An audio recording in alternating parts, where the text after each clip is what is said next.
Amerika Serikat disebut membackingi dan membantu fraksi-fraksi milisi Yaman, terlebih fraksi milisi Yaman ini sedang mempersiapkan serangan terkoordinasi untuk mengusir Houthi. Dikutip dari tribunnews.com, hal itu dikonfirmasi oleh pejabat Amerika Serikat dan Yaman. Rencana serangan fraksi milisi Yaman terjadi saat Amerika Serikat membombardir Houthi. Pejabat Amerika Serikat dan Yaman mengklaim serangan tersebut telah melemahkan kemampuan operasional Houthi secara signifikan. Milisi lokal Yaman disebut berusaha memanfaatkan serangan udara Amerika Serikat untuk melancarkan serangan darat baru ke Houthi. Mereka pun ingin mengusir Houthi dari wilayah utama di sepanjang pantai Laut Merah. Seperti diketahui, terjadi perang saudara di Yaman yang terus berkelanjutan.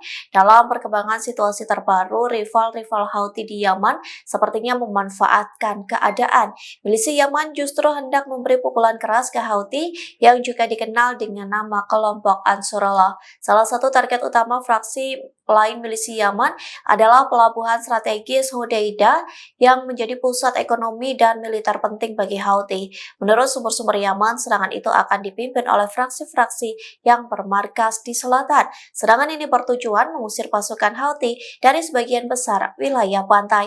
Adapun wilayah itu menjadi tempat mereka melancarkan serangan berulang kali terhadap pengiriman komersial di Laut Merah.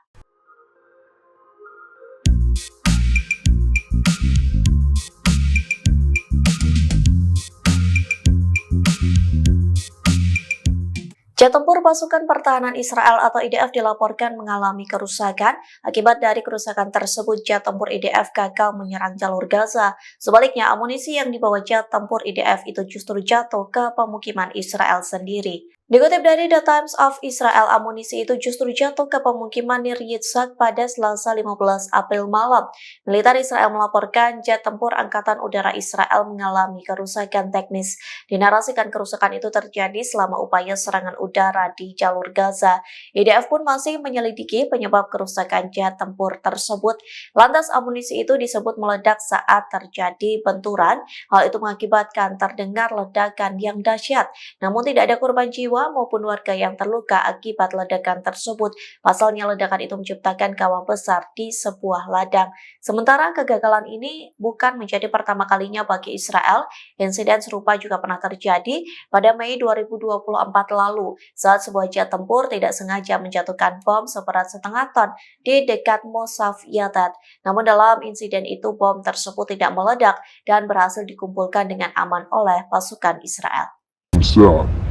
التاسعة صباحا وذلك من يوم الاثنين الموافق 14/4/2025 قبل الساعة التاسعة صباحا وذلك من يوم الاثنين الموافق 14/4/2025 قبل مشاهدة الموضوع عدد من الجنود. تم رصد تحرك الجندي وسيتم الآن محاولة التعامل معه.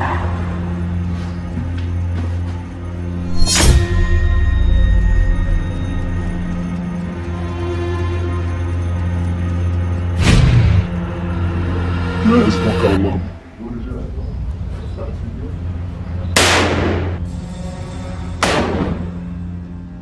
في والله في إصابة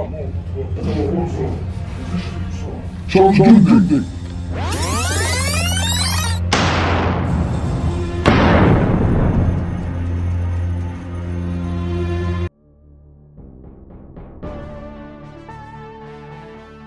Amerika Serikat mulai menarik pasukannya dari Suriah. Penarikan pasukan ini dilakukan saat Turki memperkuat militernya di Damaskus. Kondisi ini membuat Israel khawatir. Dikutip dari Al-Mayadeen.net, Israel sudah diberitahu jadwal penarikan pasukan Amerika Serikat dari Suriah. Pejabat Washington memberitahu Israel pasukan Amerika Serikat akan ditarik dalam kurun waktu 2 bulan mendatang. Namun media Israel menyebut keputusan ini tidak lagi mengejutkan.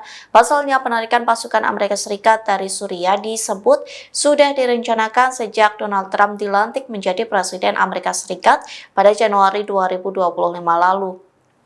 Dua pejabat Departemen Pertahanan Amerika Serikat juga sudah menyatakan pada bulan Februari yang mengatakan pasukan Amerika Serikat akan ditarik dari Suriah dalam kurun waktu antara 30, 60, atau 90 hari. Hal ini menjadi sebuah langkah yang telah menimbulkan kekhawatiran bagi Israel. Pasalnya, Israel khawatir kondisi itu membuat ketegangan dengan Turki. Dengan kata lain, secara terbuka memperluas kendali Turki di Suriah. Bahkan Israel khawatir Turki merebut lebih banyak aset militer yang signifikan secara strategis di lapangan. Download Tribun X sekarang, menghadirkan lokal menjadi Indonesia.